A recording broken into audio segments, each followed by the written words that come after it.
aí, galera, beleza? Como é que vocês estão? Meus amigos, hoje é dia de dossiê. E qual o tema? Bom, na verdade são alguns temas que eles se conectam entre si. Como a operação policial que aconteceu ontem no Rio de Janeiro, tem ligações com a esquerda, tem ligações com os planos do PT, caso eles cheguem no poder.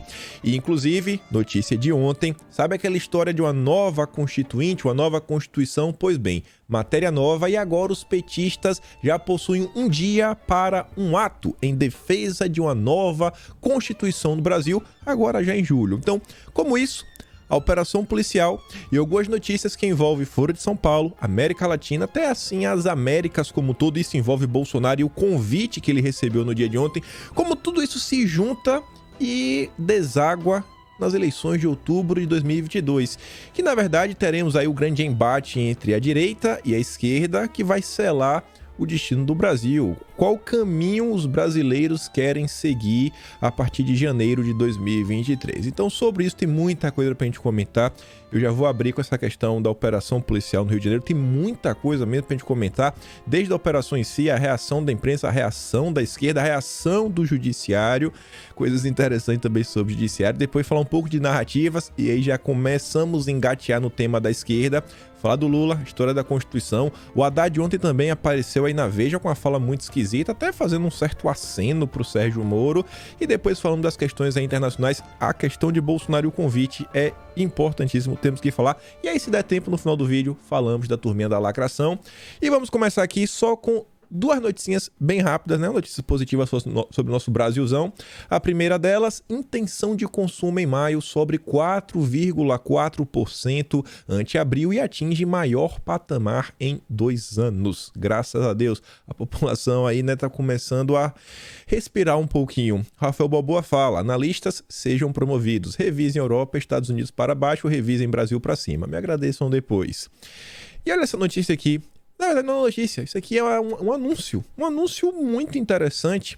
Vai se formar em 2023 ou 2024? Que tal estagiar em uma ferrovia? O Amazônia Azul fala o seguinte, ficará cada dia mais constante, informações como abaixo. Não tenho dúvidas que, em diversas áreas, os estudantes já sairão com a vaga garantida no mercado de transporte. O marco das ferrovias trará desenvolvimento e empregos. Não deixem este trem passar. E parem e pensem, pessoal, vocês aí que têm pelo menos, sei lá, minha idade para mais, eu tenho 31, quantos e quantos anos, durante aí, pelo menos eu digo, todo o meu ensino médio, ensino fundamental, eu vi até o professor de história, de geografia, perguntando como é que num país como o Brasil, cheio de, sabe, um terreno bem propício para transporte ferroviário, a gente não tínhamos trens. E a coisa agora finalmente começa a caminhar durante o governo Bolsonaro. Mas enfim, vamos começar a falar de segurança pública. Vamos começar a mesma coisa. Começando não falando do Rio de Janeiro, mas aquelas notícias que saem todos os dias. A Polícia Rodoviária Federal, que também participou da operação no Rio, apreendeu aí, né, 2 toneladas de orégano e ainda prendeu 2 indivíduos em operação com a Polícia Civil do Mato Grosso do Sul. Aí o Amazônia Azul fala, né? Todo dia. É todo dia. Prejuízozinho aí de 5 milhões para a turma que gosta de fazer coisa errada. E é sobre isso que começamos. Dia de ontem tivemos a operação. Antes de mostrar para vocês como a mídia veiculou o tema, não foi toda a mídia, até falo sobre isso, quero mostrar a postagem de Bolsonaro. O Lula, ele segue calado, vocês vão entender o porquê, é bem simples de entender.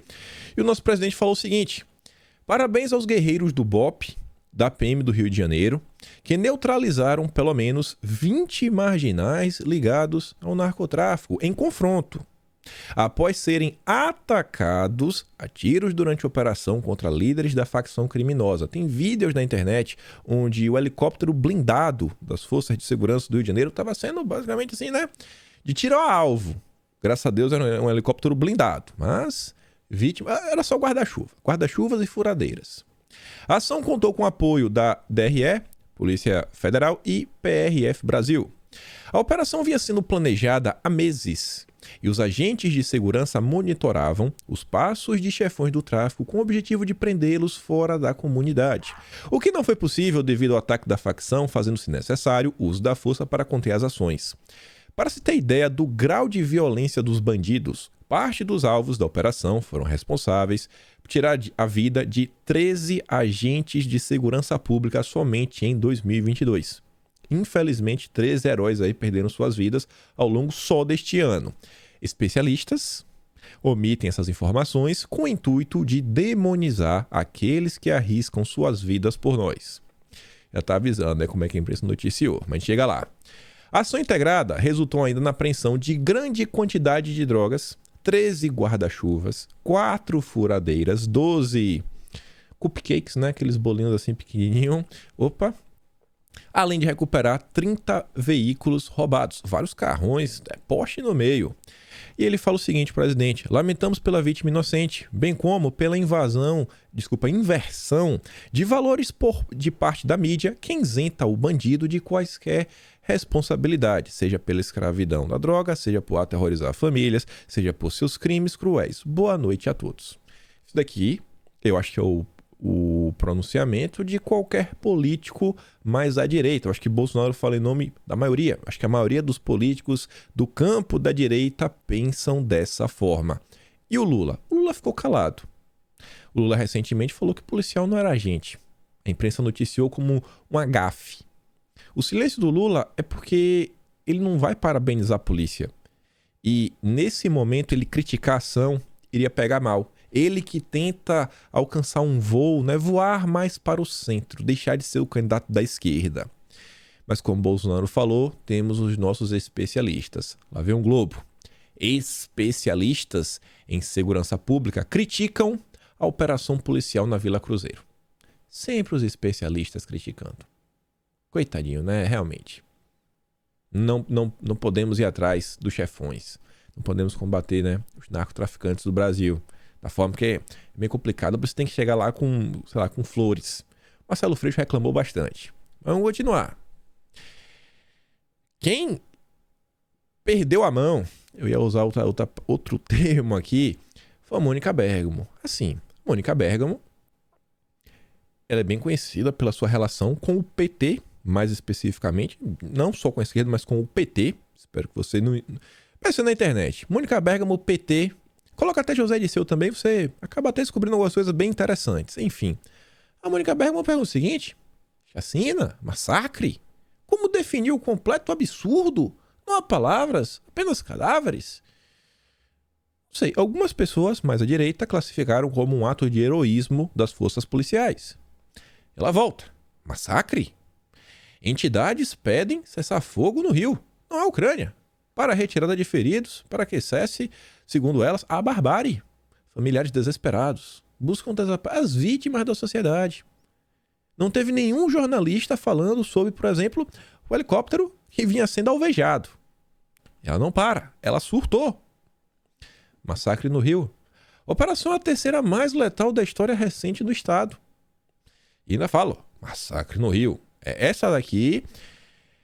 Bom, a Daniela Lima, no passado, um passado não tão distante, trabalhava na Folha de São Paulo. Eu acho que a Daniela Lima hoje alçou voos maiores e agora virou professora, porque a Mônica Bergamo falou o seguinte: massacre no Rio. PM fala em confronto em larga escala, 22 óbitos e 7 feridos pela polícia. Nenhum policial morto.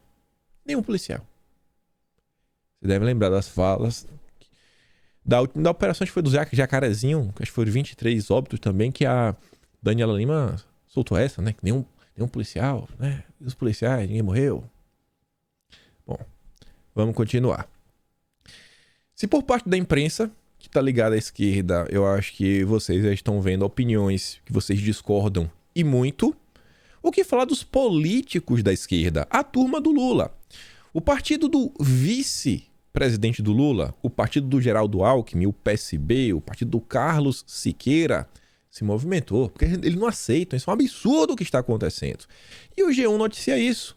Autores da ADPF das favelas pedem ao Supremo novo plano para reduzir letalidade policial no Rio de Janeiro. É assim, parece que está lidando com, não sei, sabe? Parece que é como se os criminosos estivessem ouvindo música, sabe? Sei lá, com um estilingue, um badog com as pedrinhas, soltando o quê? Semente de feijão. Todo mundo deve ter brincado, né? Você pega um cano, bota uma bola de assoprar, uns carocinhos de feijão, brincando assim. O que é que eles estavam esperando? Meu, é inacreditável. Aí fala o seguinte, ó, no mesmo dia da operação, os autores da DPF das favelas protocolaram no judiciário um pedido para que o Rio de Janeiro elabore em 60 dias um novo plano para reduzir a letalidade policial. Que tá ruim, a polícia tá horrível. Tá horrível. Como esse plano ainda deveria ser analisado pela corte, o que os signatários da petição, que é o PSB, como a gente falou, e as entidades de defesa dos direitos humanos requerem agora é a revogação do texto do governo e a elaboração de uma nova proposta nos moldes abaixo. Vamos ver os moldes da proposta, né? Apresentado ao relator da ação, os autores da DPF pedem que o governo do Rio de Janeiro faça o seguinte. Primeiro, antes de criar um novo plano sobre o que a polícia pode ou a polícia não pode fazer, promova oitiva da sociedade civil. Não, chame a sociedade civil para ouvir. Sociedade civil são as ONGs. Viva Rio, Instituto Sou da Paz, Instituto Igarapé, da Luna Zabó. A Luna Zabó não sei nem se vai ter tempo, né? Como é que vai marcar essa oitiva, porque agora ela é conselheira do secretário-geral da ONU, da Defensoria Pública, do Ministério Público, da OAB do Rio de Janeiro. A gente vai falar do Ministério Público. Se prepara. Convoque a audiência pública para discutir a proposta. Conte com a participação da sociedade civil de outras entidades, ou seja, vai ser as ONGs que vão definir os rumos da segurança pública brasileira. Considere no novo plano a necessidade de se combater o racismo estrutural. Elabore protocolos de uso proporcional e progressivo da força de abordagem policial.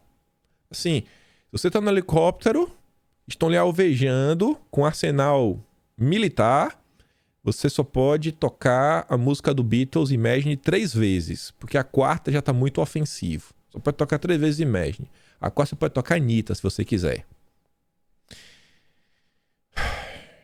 Afaste temporariamente, afaste das funções de policiamento ostensivo os agentes de segurança envolvidos em óbitos em operações policiais. Os policiais estão colocando a vida deles em risco. Estão, realmente assim, às vezes a maioria deles tem família, não só pai, mãe, irmão, irmã, primos, como mulher, filhos. Ele vai, sem saber se vai voltar, e ainda vai ser afastado. É o plano da esquerda. É a volta do Lula. Deve ainda seguir os pressupostos jurídico-filosóficos da DPF 635 e determinar a instalação de equipamentos de GPS, sistemas de gravação de áudio e vídeo em todas as viaturas policiais e fardas dos agentes de segurança. Aqui eu coloquei por uma questão.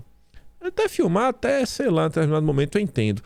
Agora eu fico muito com medo de ver, por exemplo, instalação de GPS. Esses criminosos hoje em dia que têm tanto poder, tanto acesso e fazem coisa errada, vai que eles contratam alguém aí, sei lá, um cybercriminoso, sabe? E aí ele hackeia a polícia para descobrir onde é que os policiais estão. E eles embosquem os policiais, ou seja, um avisado, ó, a polícia tá vindo, vamos fugir. Então assim, é meio complicado. Esse negócio de GPS eu achei bem complicado. Bem complicado. Não sei como é que isso ajudaria. Só o fato de ter um GPS. Enfim. E vamos avançar. Eu falei que eu tinha falado do Ministério Público. O Ministério Público Federal, ele agiu, ele não poderia ficar de mãos cruzadas. Aí você deve estar pensando, pô, o Ministério Público é a justiça. A justiça, acho que você, a maior parte de vocês que me assistem, ainda que seja juiz então assim, acho que é mais a direita que não acha que os bandidos estão do lado certo. O Ministério Público Federal instaura procedimento investigatório criminal para quê? Apurar condutas na operação policial. Não, vamos ver aqui se a polícia trabalhou direito. Vamos investigar a polícia. Vamos, tá tudo errado. Antes da operação, isso aqui é importante, o Ministério Público Federal ele recebeu o ofício da PRF dando ciência da realização da ação policial. Não dá pra falar que foi pego de surpresa, não. Todo mundo tava sabendo. Foi uma operação de meses de inteligência. Foi tudo mapeado. E, obviamente, os criminosos reagiram. Mas olha só, diante dos fatos, o Ministério Público Federal requer, em caráter de urgência, ao Superintendente da Polícia Federal, da Polícia Rodoviária Federal, informações sobre o efetivo dos agentes que participaram da operação conjunta, a qualificação completa desses agentes, saber se eles têm capacidade ou não, bem como a cópia de suas respectivas fichas funcionais. Vai fichar os policiais, depois vai vir processo administrativo, na corregedoria, relatório final da operação realizada na data de hoje, bem como informações detalhadas sobre o cumprimento dos mandados de prisão. Você vê, olha como... Aí agora o Ministério Público trabalha. Agora, véio, é leão. Até hoje eu espero, por exemplo, saber qual o fim que teve as coisas ligadas, por exemplo, ao consórcio Nordeste, aquela compra dos respiradores. A gente viu aí que envolvia o Carlos Gabas, Rui Costa, Bruno Dauster. E aí? Para que lado foi? Parece que o Ministério Público tem uma pressa em resolver que é inacreditável. Só que eu falei, né? Eu me dei um trabalho de uma coisa que eu não deveria ter feito. Pesquisar e ir atrás de algumas coisas. E olha só. O último parágrafo eu fiz questão de dar um zoom. Dar um zoom para você sofrer comigo. Em 11 de fevereiro deste ano, no mesmo lugar, houve 8 vítimas fatais em operação com participação da PRF. O Brasil é signatário de tratados e acordos internacionais que nos obrigam a investigar e punir violações de direitos humanos. E 21 óbitos, até agora, em menos de 3 meses, não podem ser investigados como se fossem simples saldo de operações policiais. Isso aqui não é possível. Tem alguma coisa errada. Não, isso aqui é o saldo que é operação. Não. E quem que fala isso daí? O titular do Núcleo de Controle Externo da Atividade Policial no Rio de Janeiro, Procurador da República, Eduardo Benones. E eu fui atrás de dar um bizu. Quem é o Eduardo Benones? Eu dei um Google. Inicialmente, eu me deparei com isso daqui. Matéria bem recente, 29 de abril, mês passado. Ministério Público precisa se reestruturar para realizar controle sobre as polícias, diz o procurador. Bom, eu acho que grande parte da população brasileira gostaria que o Ministério Público se reestruturasse para servir a população. E, por exemplo, a gente viu durante toda a pandemia alguns prefeitos e governadores que queriam até reabrir algumas coisas e na decisão, às vezes de um procurador, de um promotor de justiça, um juiz, não, fecha aí, porque a gente é o Ministério Público. Recentemente em vídeo comentamos sobre uma escola no interior de Minas Gerais que fez um pequeno boletim informativo, uma nota informativa, enviou apenas para os pais dos alunos, não para os pais dos alunos, falando que, como uma escola católica confessional, tem alguns valores que eles não abrem mão e eles alertaram o pai sobre algumas condutas que eles achavam que não era boa para os filhos deles. E o Ministério Público abriu também uma investigação, porque é preconceito contra a diversidade, contra a turma do arco-íris, etc. Então, assim, diariamente vemos inúmeras iniciativas fantásticas ligadas ao Ministério Público. Agora, qual é a preocupação do Ministério Público? Realizar o controle sobre as polícias. Eduardo Benones, esse mesmo daí, que agora quer investigar a polícia na operação, disse que a fiscalização do trabalho das polícias por parte da instituição deveria ser mais operacional, mais efetiva, à altura da contribuição que a Constituição nos deu. E fica pior. O comentário do procurador veio em resposta às críticas. Críticas de quem? Do povo? Da população? Dos conservadores? Da direita? Não. Não. Veio da Anistia Internacional. Aquela ONG da esquerda, que inclusive ajudou a CPI da pandemia. E que fala que Bolsonaro é um autoritário, que faz um relatório disso, relatório dos direitos humanos. A Anistia Internacional fez um documentário, Descontrole, o Ministério Público no centro das atenções. Aí o procurador respondeu esse documentário. Essa é a motivação do Ministério Público? É triste. Lançado na noite da última quinta-feira, 27 de abril, o filme acusa o Ministério Público de omissão diante de graves violações de direitos humanos que seriam perpetradas pelas polícias em comunidades carentes. Essa é a polícia vilã. A polícia é a vilã o tempo inteiro. Aí eu fui atrás de mais coisas. Página oficial da Câmara dos Deputados. Violência preocupa entidade de defesa dos direitos humanos. Aí a Instituto Sou da Paz está aí, outras ONGs estão aí. E quem também estava numa audiência pública? O Eduardo Benones, o procurador, né? O controle externo da atividade policial é frágil, uma vez que as corporações resistem a qualquer tipo de investigação. A verdade é que investigar uma atuação policial, especialmente na operação policial, tem seus próprios óbices, porque a polícia tem mecanismos, a polícia tem práticas que evidentemente tendem a dificultar a operação. É culpa da polícia.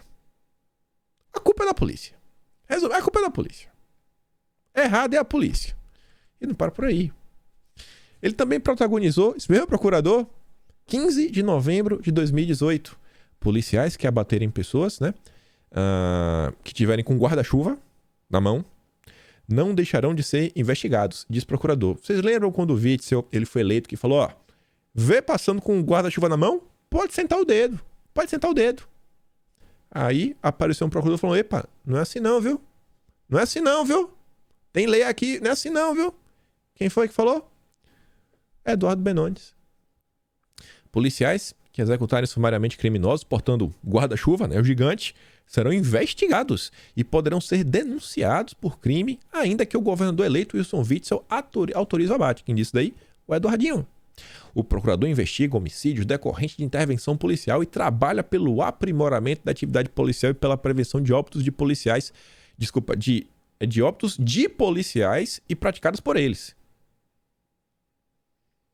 Imagine se o nosso Ministério Público focasse em desmontar o crime organizado.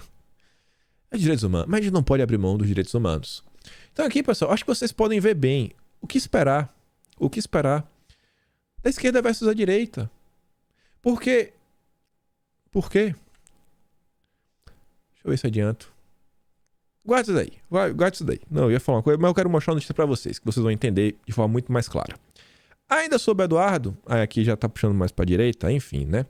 Defesa do senador alega que o procurador Eduardo Benones cometeu abuso de poder. Leia na coluna de Leandro Rezende. Isso aqui foi um caso de 24 de setembro de 2020, com o Flávio Bolsonaro, envolveu uma oitiva dele, um depoimento dele, fala o seguinte, ó.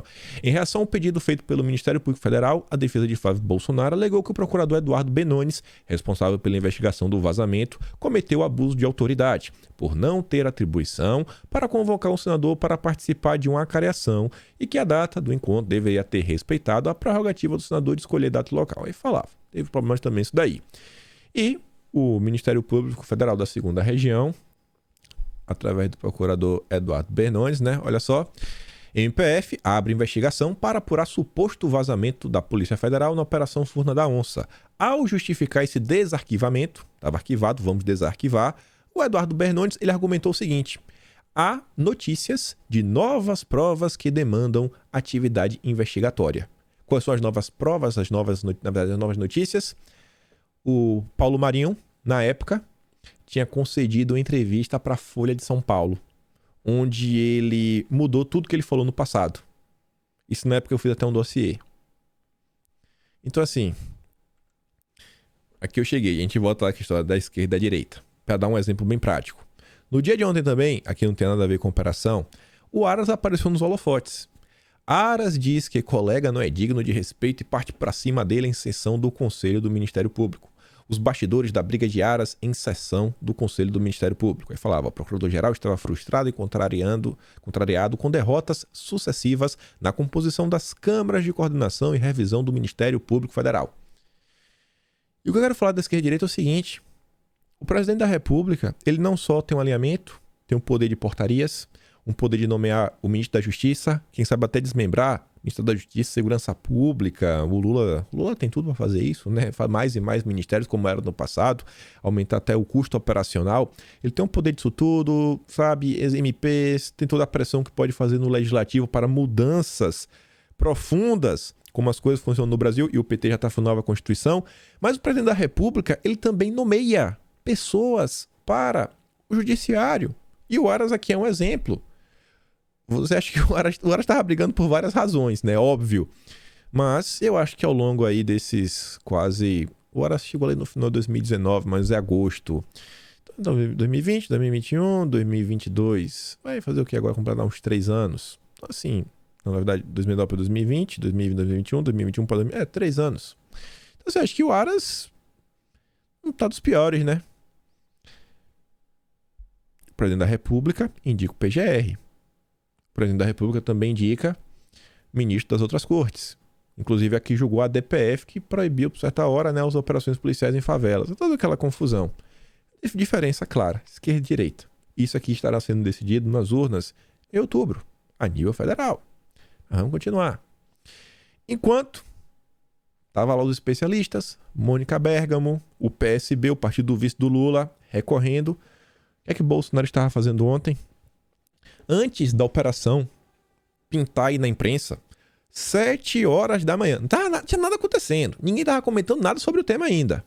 7 horas da manhã, Bolsonaro veio a público e falou o seguinte: sancionada a lei 14.322, que altera a lei antidrogas para impedir a restituição de veículos usados para o transporte de drogas ilícitas a quem cometeu tal crime. Você transportou? Perdeu, Playboy. Perdeu. A iniciativa também permite a alienação ou uso do veículo pelo governo. A polícia agora vai usar. A gente vai te prender e ainda vai usar o carro do criminoso para prender mais criminosos. O objetivo da alteração na lei é aumentar as consequências para o delito do tráfico e, dessa forma, reduzir a ocorrência do crime. Esse pessoal fica aí, né? Baixa a bola. Esquece essa vida. Ainda no dia de ontem, Bolsonaro estava sancionando a lei Henri Borel. Que foi um caso assim, meu Deus, um dos casos mais bárbaros, acho, da história do Brasil. E essa lei torna crime hediondo você tirar a vida de crianças e adolescentes. A lei também prevê que, se houver risco iminente à vida ou à integridade da vítima, o agressor deverá ser afastado do local. O Bolsonaro diz, né, pô? E também quer tentar desestimular esse tipo de ação. Não é só para punir, mas também desestimular. Olha a diferença. Esquerda e direita. Para ficar mais claro, PSOL, aliado do Lula. Deputada quer cota estudantil para quem deixar cadeia em São Paulo. Você, trabalhador, ralou, você economizou na quantidade de carne que você levasse. Em vez de levar 2 bifes, você levou 1, para ver se sobrava um dinheiro no fim do mês. Paga uma educação um pouquinho melhor para o seu filho, ou talvez tenha um bocadinho para colocar seu filho num cursinho, na faculdade melhor, isso, aquilo, outro. Não, esquece isso daí. Seu filho não é prioridade. Seu filho é um privilegiado. Temos que ajudar as vítimas da sociedade, os criminosos que deixaram a cadeia. A deputada estadual, Érica Malunguinho, do PSOL, apresentou a proposta na Alesp para reservar cotas de 10% das vagas em escolas técnicas e faculdades de tecnologia do Estado, as FATECs, para quem deixar o sistema prisional, ou a Fundação Casa, instituto que presta assistência a jovens de 12 a 21 anos incompletos no estado de São Paulo. Assim, né? Em vez de estudar, pratique um crime e você vai ter acesso a 10% das vagas. Esquerda, pessoal, isso aqui foi no dia de ontem. É muito claro, gente, o que está acontecendo. É muito claro a decisão das urnas em outubro de 2022. É que é só um tema. Vamos continuar avançando. Ainda ontem, Tribunal dos Povos começa a julgar se Bolsonaro cometeu crimes contra a humanidade na pandemia. Veredito não tem pena, mas efeito simbólico.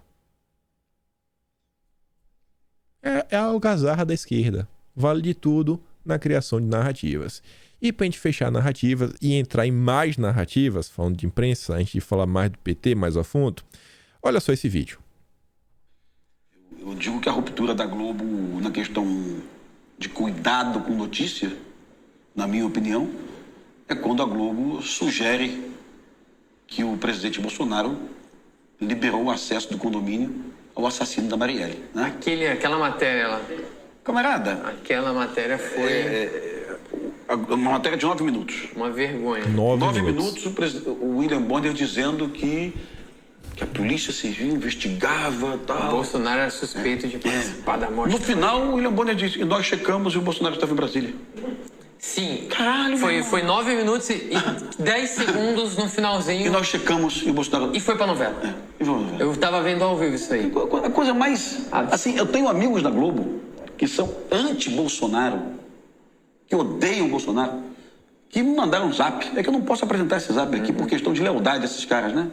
Caramba, que coisa de louco, rapaz. Como é que a empresa fez isso? Os próprios caras, jornalistas, que não gostam do Bolsonaro, acharam aquilo um absurdo, sabe? Porque o cara, apesar de ser anti-Bolsonaro, o cara sabe qual é o limite ético do jornalismo, né? Então, assim, ali pra mim foi a total ruptura da Rede Globo com a possibilidade de diálogo com a Presidente da República, sabe? Aquela matéria acho que tinha que ser apresentada em todas as faculdades de jornalismo como a maior vergonha, assim, jornalística da história. Da história. Foi inacreditável. Inacreditável. Não toda a palavra. Rodrigo não é candidato. Tá falando aí. Nem é um bolsonarista. E já que a gente começou a falar de narrativas, vamos falar de mais outras delas. A começar por aqui, ó. A quem interessa levantar esse tipo de história? A CNN veio ontem e falou o seguinte, ó, combustíveis e Petrobras. Aumento de preços, gasolina subiu 29% em 12 meses, diesel subiu 57% em 12 meses, estatal boliviana corta em 30% o fornecimento de gás, alerta sobre abastecimento de diesel. Tá lá, ó, Petrobras diz que pode faltar diesel no país este ano. Assim que tem uma mudança, inclusive na presença da Petrobras, tá meio estranha essa história.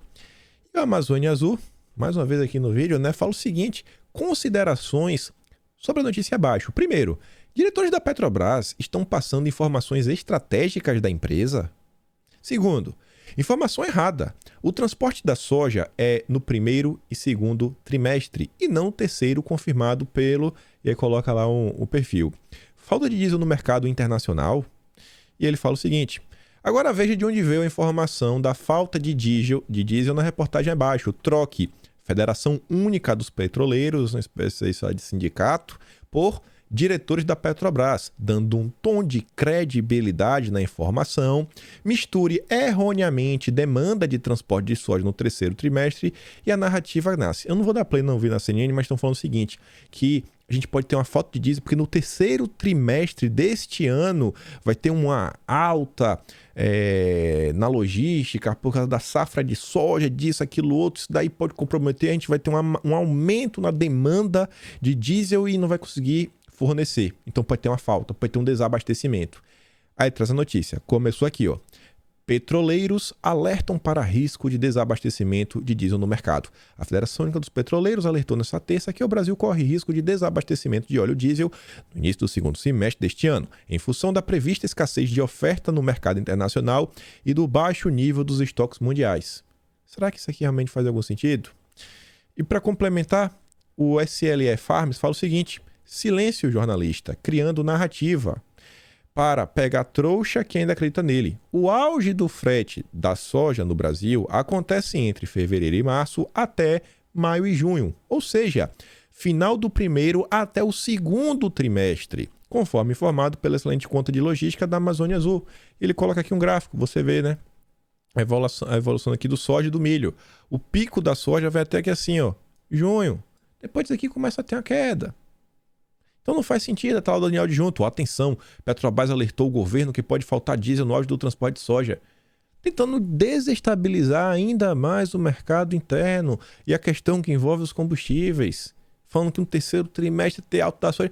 Não, gente do céu, é inacreditável. Estão pegando os Federação Única dos Petroleiros e falam, não, os diretores da Petrobras. Para! Que diretor da Petrobras que falou isso? Fala o nome. Falem o nome de um. Fala aqui, ó, foi esse diretor. Uma dica para vocês. Toda vez que você lê uma matéria assim, ó, especialistas, empresários, diretores, se não colocou o nome, tem uma alta possibilidade de ser mentira. Se não tem o nome de ninguém, alta possibilidade de ser mentira. E se colocou o nome de alguém, pesquise para ver quem é a pessoa. Se é uma pessoa realmente imparcial ou se é uma pessoa que apoia o Lula. Que é o que vem acontecendo de forma assim recorrente. Quero até agradecer aqui o SLE, o Amazônia Brasil. Aqui é um tipo de dado, sei lá, o pico da soja no Brasil é uma coisa que eu nunca teria acesso. E aqui mostrando, né, hoje em dia, como a informação é descentralizada.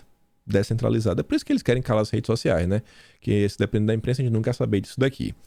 Continuando narrativas, o PT que tá até aí falando, foi lá na justiça ver como é que vai fazer para combater as fake news dos bolsonaristas, que não pode ser terra de ninguém, internet. Aí o PT tá querendo colocar bota o dedo na cara o tempo inteiro, estão chamando os apoiadores do governo de basicamente de bandidos. Vê lá o Carlos Zaratini, bolsonaristas já anunciam seu programa para um segundo mandato. Privatização e fim da gratuidade do ensino e do SUS. Vamos derrotá-los. Gente do céu, de onde foi que surgiu isso? Fim da gratuidade do ensino e fim do SUS. Que fake news é essa? Isso aqui é um absurdo. Vai passar imune. Nada vai acontecer. Outra coisa que eu não sei se é narrativa ou não, comecei a comentar no vídeo ontem. A Paula fez uma pergunta: quanto custa uma capa na Time? E o pessoal colocou um site lá nas redes sociais, o site oficial da Time, da revista Time, que você pode consultar todas as capas da Time por ano ou por categoria. Aqui está o print do ano de 2022 do site oficial da Time e vocês podem ver que o Lula não está aqui. Onde está o Lula? A explicação costuma é o seguinte, que essa edição aqui teria uma espécie de uma segunda capa. E nessa segunda capa é o Lula. Tá? E tem alguma revista impressa pra gente poder ver com o Lula na capa? Muito estranho. Muito estranho, né? Muito estranho mesmo. Narrativas, né? E falando da Time, Sônia Guajajara é eleita uma das 100 pessoas mais influentes do mundo. Aí tá lá o Clima Info, né? Batendo palma. Isso aí. Essa é a revista Time. E vamos começar agora precisando acelerar um pouco mais. A gente falar da esquerda, né? Haddad pede aliança nacional com o PSDB. Quem tiver juízo, vai com Lula. Lembra do que a gente comentou no vídeo ontem? Como a saída do João Dória facilita a aliança do Lula com o FHC? Que o Dória meio que era um empecilho. No segundo turno eles sabiam que isso ia acontecer, mas pro primeiro ficava um pouco mais complicado, que não queriam melindrar o Dória, etc. E o Guilherme Amado já informou que, inclusive, o FHC só está esperando o timing, certo? Para oficializar o seu apoio. Só é questão de timing. É só o timing. Só que o que chama a minha atenção é outra coisa. Até hoje, no estado de São Paulo, a esquerda não possui um nome ao Senado. As pesquisas estão colocando, às vezes, o nome do Haddad, às vezes, o nome do Márcio França, pensando que algum pode existir. A esquerda não tem nome para o Senado no Rio de Janeiro. Não tem nome. E até colocando no Twitter, vamos aos fatos. Randolfo Rodrigues é coordenador da campanha do Lula. Randolfo Rodrigues aparece nos diálogos da Vaza Jato, onde o Deltan está citando ele, que ele iria ajudar o Deltan a mover uma ação. Randolfo Rodrigues gravou um vídeo na casa do Caetano Veloso, defendendo a turma da Lava Jato, pedindo ajuda para eles, aqui é o terceiro fato. Randolfo Rodrigues participou de uma live, de um evento junto com o Sérgio Moro, Deltan, Helena Catanhede, o Liviano, que é do Instituto Não Aceito Corrupção, algo assim do gênero. Aí eu falei, a esquerda não tem candidato. Moro é tucano, no final do dia. Moro é desse, mas tanto faz. Moro é tucano, sempre foi amigo. Moro, na prova disso, né, não quer melindrar o FHC. E a esquerda não tem candidato.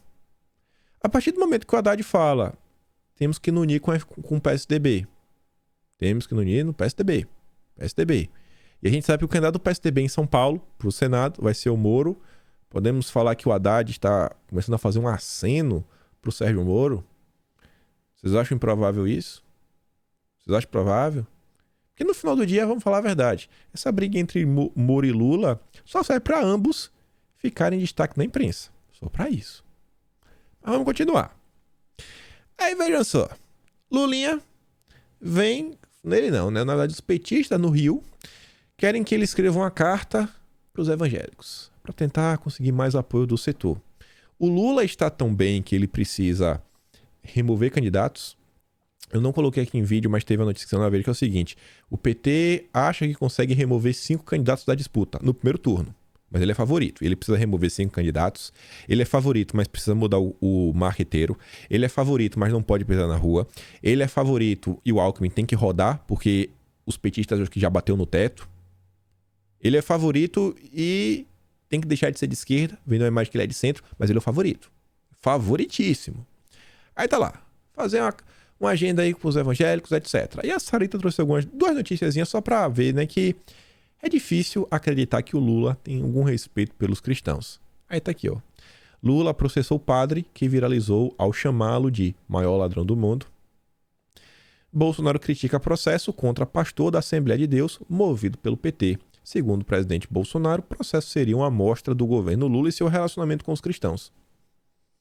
Mais uma vez você vê a diferença entre Lula e Bolsonaro, que vai ser decidido nas eleições de outubro a nível federal. Vamos continuar. E agora chegamos na parte mais tensa. Comentamos aqui no dia 22 sobre a nova Constituição, que era um plano aí do PT. Estava lá no documento oficial do programa do PT em 2020. E eu me deparei com a matéria lá do Fábio Zanini, colunista importantíssimo, lá do painel da Folha de São Paulo. Petistas voltam a flertar com o Constituinte após recuo em 2018. Aí eu pensei, tá, beleza. Vai ver que o Zanini me quibou, né? Viu que eu comentei sobre o assunto e resolveu fazer uma matéria sobre isso. Não, ledo engano meu. Ele foi muito além, isso aqui realmente está acontecendo. Antes de comentar, né, só para falar, falamos sobre isso, eu tava postando dentro do Twitter e o Atalay, ele acabou recompartilhando ele mesmo. E aí eu acabei lendo e ficou na minha cabeça, né? Pô, vi minha postagem e falei, ó, o que o cara tá escrevendo. Olha o que ele fala. Olha a reflexão que o Atalay trouxe. O PT do Lula, votou contra a redação final do texto constitucional de 88. Eles assinaram, tá lá, né? Aqui construímos mas eles foram contra. O PT foi contra a Constituição de 88, ou seja, para eles é ruim o que tem hoje. Poucos lembram, mas essa informação é importante. Por isso eles querem a nova Constituição. E vamos para a matéria da Folha de São Paulo. Após ter renegado a convocação de uma Assembleia Constituinte na eleição de 2018, petistas voltaram a flertar com o tema na atual campanha. Defensores da ideia no partido convocaram um ato para o dia 2 de julho deste ano, na Casa de Portugal, no bairro da Liberdade, em São Paulo. Foi batizado de Ato Nacional pela Constituinte com Lula. O que vai ser a nova Constituição do Lula é realmente falar assim, ó, pronto, tá oficializado, o Brasil é uma ditadura, assim como a Venezuela, como Cuba, como a Coreia do Norte. Não tem mais diferença. Pelo amor de Deus. O pré-candidato será convidado, mas não deve comparecer. O tema tem figurado em eventos do partido. Olha isso, não é a primeira vez. Em eventos. Está sendo discutido dentro do seio petista. Esteve em pauta em um encontro estadual em Santa Catarina na semana passada, em um debate em São Paulo e no ato de lançamento da pré-candidatura de Lula, com cartazes que formavam a palavra constituinte. No lançamento da pré-candidatura. Meu Deus do céu. Entre os pontos elencados, olha isso daqui, olha isso. Já começa controle de preços. Controle de preços. O que causou uma quebra em todas as economias que tentaram instaurar isso. Todas. Sem exceção. Junto com escassez de produtos. Já fizeram isso no Brasil na época do Sarney. Deu errado. Controle de preços. Revogação das reformas trabalhistas, previdenciária e do teto de gastos. Desmilitarização das polícias militares. E demarcação de terras indígenas sem restrição. Esse último, vamos aqui fazer uma locubração. Será que o PT teria ousadia de pegar algum agricultor mais à direita, que é contra uma coisa ou outra, e falar que a terra do cara é terra indígena e desapropriar terra de agricultores, e quem sabe os caras não nem receber indenização, se receber, recebe a merreca, que não paga o valor da terra que ele tem. Olha, se o PT voltar, olha o que está sendo decidido nas eleições de outubro de 2022. A defesa de um constituinte gerou forte resistência no segundo turno da eleição de 2018, quando o PT tinha como candidato o Haddad. Com medo de perder eleitores de centro, Haddad afirmou que o partido havia revisto seu posicionamento. Mudou, não pensamos mais nisso. Está vendo como o PT não abandona nada? Eles no máximo escondem. É a mesma coisa que está acontecendo agora quando vem a Globo e afirma... Não, Globo não fala, Globo esconde. Quando vem o Metrópole e fala, ó, os marqueteiros do Lula falam que a gente vai aqui, não vai falar do meu corpo, minhas regras, não vamos falar disso aqui, porque isso aqui pega mal, ó, fica calado, não vamos censurar a mídia, não vamos censurar, né? Não vamos falar de censura da imprensa, fica quieto, deixa botar a mão na massa quando chegar lá. Mas na campanha a gente não fala. Vamos pro centro, vamos caminhar pro centro. A mesma coisa que aconteceu em 2018. O tema, no entanto, nunca foi abandonado pelo partido. Ele ressurgiu em 2020, quando o PT lançou seu plano de reconstrução e transformação do Brasil, e que a gente comentou em vídeo.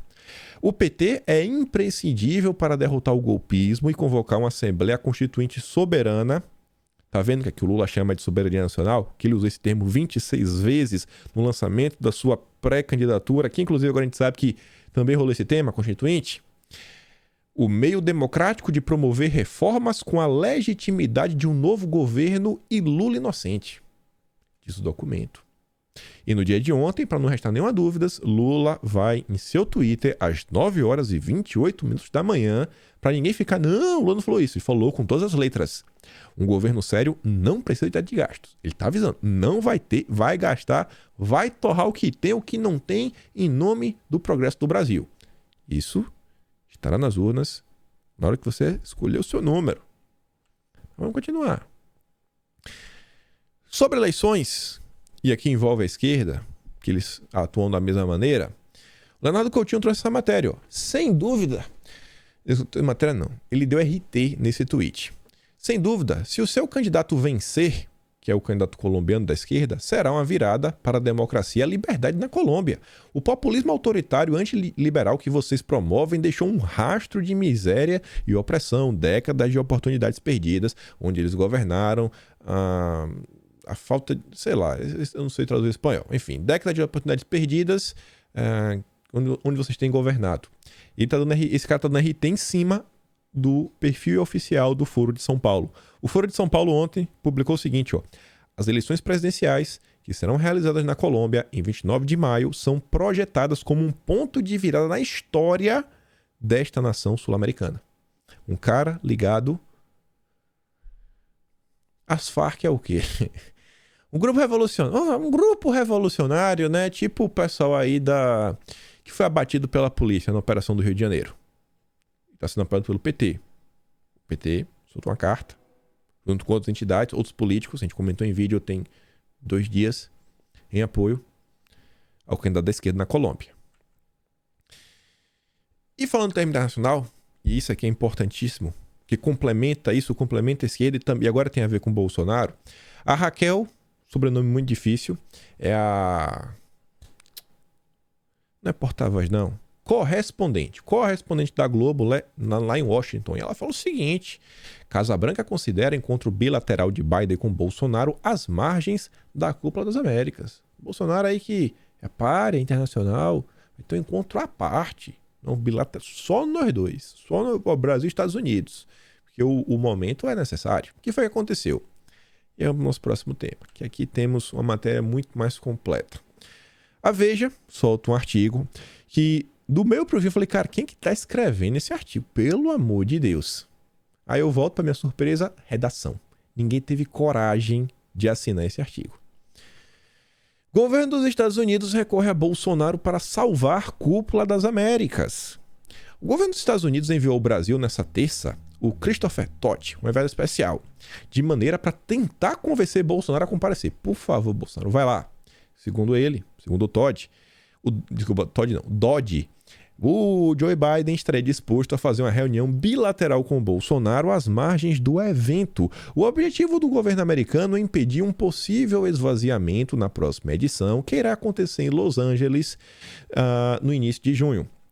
De acordo com pessoas envolvidas nos preparativos da reunião, a viagem de Dodd teve como objetivo demonstrar a importância da participação do Brasil. Bolsonaro, venha, Bolsonaro, você tem que vir, pelo amor de Deus, salva o evento, Bolsonaro. A cúpula ocorre em um momento crítico para o governo americano, que busca combater a influência dos comunas na região. Olha o cenário internacional. Já começo a colocar isso daqui, ó. A diferença entre direita e esquerda. Se o Lula vencer, você acha que o Lula vai se aliar com essa turma, os comunas lá da Ásia, sim ou não? O que foi que a Dilma tinha dito em novembro do ano passado? Final que ela deu, novembro foi o final de agosto. Iremos nos aliar aos comunas. E, olha só, reparar os relacionamentos danificados por Trump. Isso aqui é meio complicado.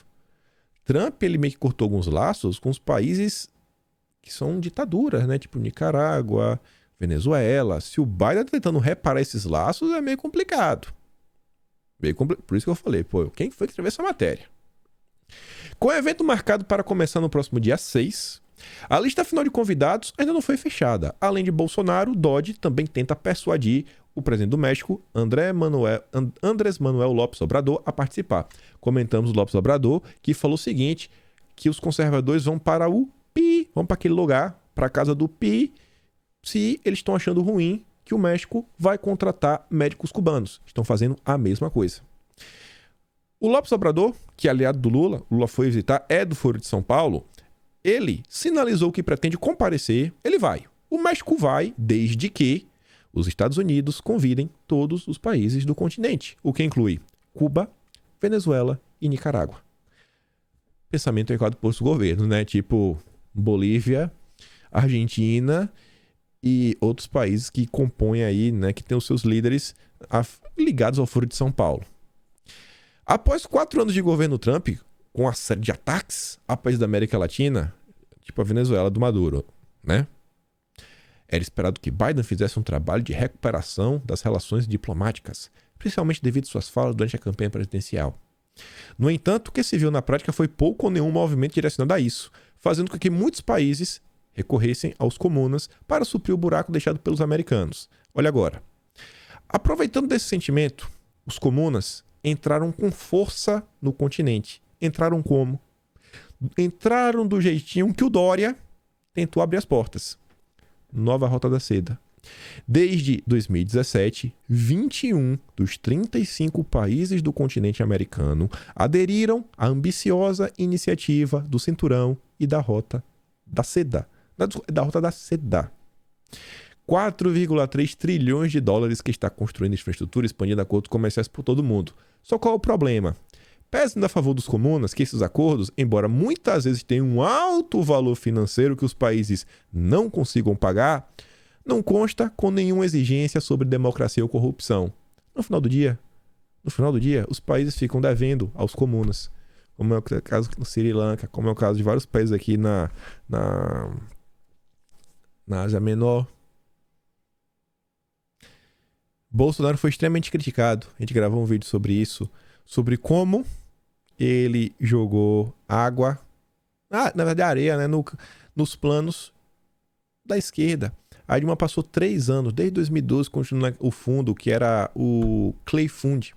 Era um fundo que ia contar com 25% do BNDES, 75% dos comunas. Começou a sair do papel em 2015, veio lá Bolsonaro e ó, cortou. Um fundo para financiar a Rota da Seda no Brasil. O Dória vai, abre escritório lá. Abre escritório, lead comuna, né, o lead China, etc. Vamos fazer reunião, isso, aquilo, outro. Isso aqui vai ser decidido nas eleições de 2022, de outubro de 2022. E aqui você pode ver o seguinte, olha o sentimento que vem tomando a América Latina. O Chile fazendo nova constituinte, que foi o que os petistas estão defendendo. O Hugo Chávez fez a nova constituinte, teve no Equador, teve na Bolívia. Ele não está fazendo no Brasil a mesma coisa. E olha a situação que o mundo se encontra. O Lula quer controlar preços, chutar o teto para cima. A gente tá falando, né? Esse pessoal lá do Rio de Janeiro, eles possuem ligações, eles fazem compras de produtos que o pessoal das Farc, lá na Colômbia, muitas vezes vende. Você já imaginou com esse presidente da esquerda lá e o Lula aqui? Quem sabe aí o cara não dá uma ordem pra polícia colombiana parar de perseguir os coitadinhos, né? Vamos parar, vamos legalizar. A Lula vem de cá, faz algumas mudanças, né, no Ministério da Justiça. Aí vem lá aquele policial herói, né? Tome na cabeça, toma logo na corregedoria pra servir de exemplo. Pode matar. Não, você é bandido. Você é bandido, policial. Não combata. Esse governo aqui não quer. Esse governo aqui apoia a descriminalização. Olha o que está sendo decidido. Olha como todos esses assuntos, no final do dia, são a mesma coisa. A mesma coisa. E olha só.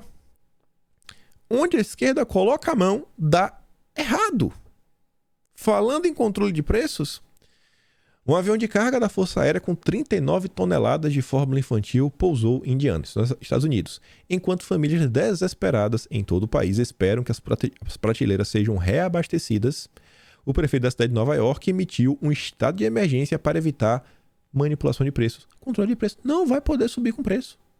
E nesse gráfico aqui, né, o que está de azul são locais que está com mais de 40% com falta em estoque. Olha só como estão as coisas, né?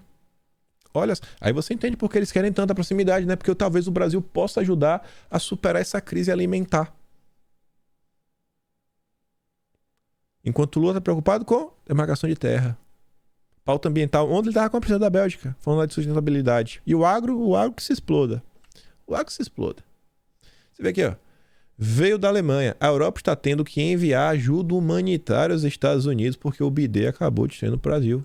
O país, né? Que embaraçoso. Que embaraçoso. Sobre esse tema que envolve alimentação, o Brasil, na minha visão, tem um papel fundamental na crise da fome. Conseguimos manter nossa produção, abastecer o mercado interno e, exportando nosso excedente, mantendo os contratos internacionais.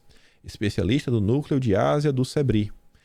A Larissa, sobrenome difícil. E o rapaz, Marcos Junk, fala, ó, acredito que seja positivo para o mundo que o Brasil tenha feito uma revolução agrícola nos últimos 40 anos. Hoje somos o número 3 nas exportações agrícolas e atingimos todo o planeta com nossas exportações. Então o Brasil é fundamental nessa crise global de fome. E o governo Bolsonaro vem garantindo que o agro siga trabalhando das mais diversas áreas. Um tema que é caríssimo para o setor, questão dos fertilizantes. Foi Bolsonaro que resolveu. Deu uma aula no mundo, a imprensa ficou meio sem ter o que fazer, sem ter como atacar. E aí você vê. Qual desses dois grupos você acha que apoia Bolsonaro? Qual desses dois grupos apoia o Lula?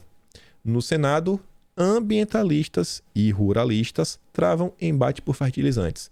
Vocês acham que os ambientalistas estão do lado de Lula ou de Bolsonaro? Eu acho que estão do lado de Lula. Assim como os ruralistas estão do lado de Bolsonaro. Promete ser polêmica entre ambientalistas e ruralistas a discussão em torno da dependência internacional do Brasil em relação a fertilizante nessa terça-feira, na Comissão de Assuntos Econômicos do Senado. Esperidion Amin, do PP de Santa Catarina, por outro lado, teme que falte suprimentos, já que o Brasil mantém dependência internacional dos fertilizantes. Em conversas com ambos os grupos, o Pacheco defendeu que seja construída uma saída com base nos padrões internacionais, ou seja, que o Brasil adote procedimentos internacionais e não invente a roda. Adotar o procedimento internacional. O Brasil não tem independência, não tem soberania. Você tá entendendo? O Pacheco, que foi cotado para ser o vice do Lula, e o Kassab não conseguiu, mas o Pacheco queria.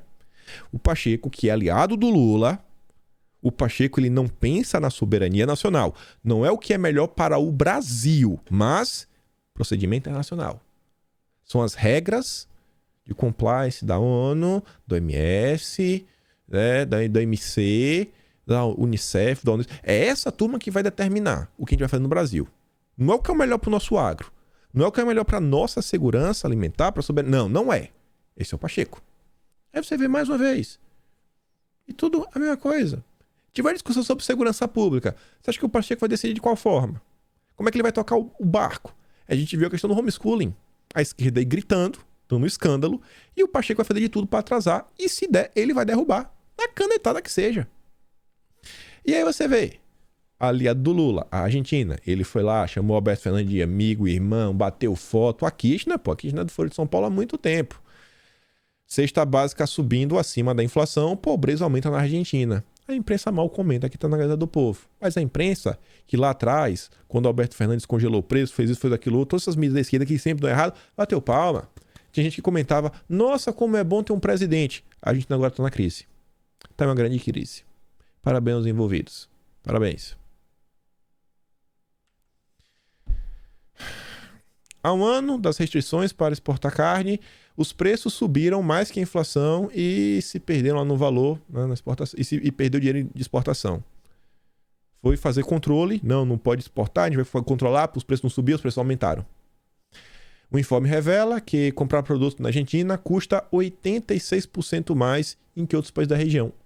Quem sabe até que o Brasil, né? 86%, é quase o dobro do preço. E mais uma vez você tem a diferença. E pra gente fechar, acho que já tá fechando aqui o tema, que envolve aí alimentação, etc.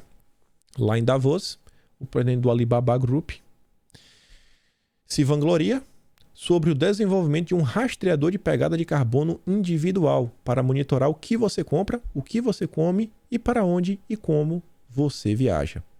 Qual lado você acha que esse cara apoia? O lado de Lula ou o lado de Bolsonaro? Aqui, ó. Olha o padrão internacional que o Rodrigo Pacheco está procurando. Com essa ficamos por aqui. Bateu uma hora. Turma da atração tinha mais coisa pra gente falar. Mas acho que deu pra ver bem.